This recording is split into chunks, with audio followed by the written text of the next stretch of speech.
اللہ تعالیٰ اپنے مقدس کلام میں فرمائے تو وَلَا تَدْعُ مِن دُونِ اللَّهِ مَا لَا يَنفَعُكَ وَلَا يَضُرُّكَ فَإِنْ فَعَلْتَ فَإِنَّكَ إِذًا مِنَ الظَّالِمِينَ۔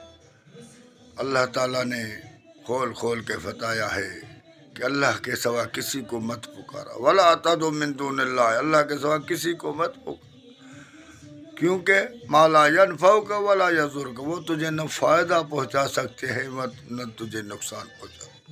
ہر چیز اللہ کے ہاتھ میں، اگر نقصان دے تو کوئی فائدہ دینے والا نہیں ہے، اگر فائدہ دے تو نقصان دینے والا نہیں۔ تو اللہ تعالیٰ فرماتا ہے اس مالک کو چھوڑ کر ایسو کو پکارے گا جو تیرے نفع نقصان کے مالک نہیں ہے، وہ اپنے بھی نفع نقصان کے مالک نہیں ہے۔ پھر اگر تم یہ کام کرو گے تو پھر ظالموں میں ہو جاؤ گے، پھر تیری جائے جہنم بن جائے گی۔ تو اللہ تعالیٰ نے لوگوں کو کھول کھول کے سمجھایا ہے کہ یہ اللہ کا حق ہے، اللہ سے یہ حق چھین کر کسی اور کو مت دو، اللہ کے ساتھ کسی کو شریک مت بناؤ۔